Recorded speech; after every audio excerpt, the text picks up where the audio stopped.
मैं ये कहना चाहता था कि दिसंबर 1970 में चुनाव हुआ जी। अवामी लीग ने चुनाव जीता, सरकार बनाने का मौका मिलना चाहिए, पर याहिया खान और जुल्फ़िकार अली भुट्टो की जो जोड़ी थी उसने इनको मौका सरकार बनाने का नहीं दिया। नहीं, मतलब पॉलिटिक्स से ज़्यादा मिलिट्री का इन्वॉल्वमेंट था। हाँ, याहिया खान उसमें चूंकि भाई वही हेड थे तो जाहिर बात है कि उन्होंने बनने नहीं दिया। और उधर जुल्फ़िकार अली भुट्टो ने एक भाषण दिया अपने यहाँ कि इधर हम उधर तुम। अच्छा। यानी वो भी कह रहे हैं कि हम तुम्हारे साथ रहना नहीं चाहते हैं। तो इसको लेकर नाराजगी में 7 मार्च 1971 को रामना रेस कोर्स, बड़ा इंपॉर्टेंट है ये जगह, जी जी जी। इसी रामना रेस कोर्स से पहले बांग्लादेश आंदोलन की शुरुआत हुई 7 मार्च 1971 को, और 16 दिसंबर 1971 को इसी रामना रेस कोर्स में सरेंडर भी 93,000 सैनिकों ने क्या किया।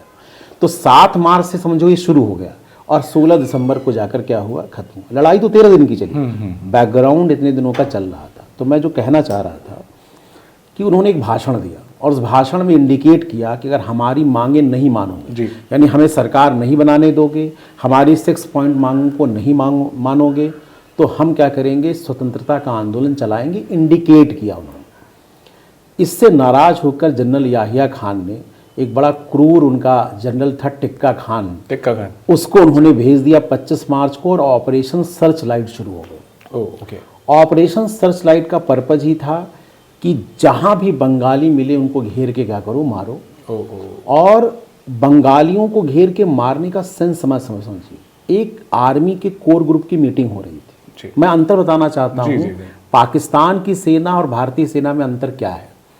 एक आर्मी कोर की मीटिंग हो रही थी और आर्मी कोर की मीटिंग में एक जनरल ने, जो पश्चिमी पाकिस्तान से था, उसने कहा कि मैं इन बंगालियों को ऐसा सबक सिखाऊंगा कि इनकी नस्लें बदल जाएंगी। वहाँ एक बंगाली कैप्टन था, वो सुन रहा था। तो आर्मी में भाई आप अपने जनरल का विरोध तो नहीं कर सकते, पर वो बगल वाले कमरे में गया, उसने अपने आप को गोली मार ली।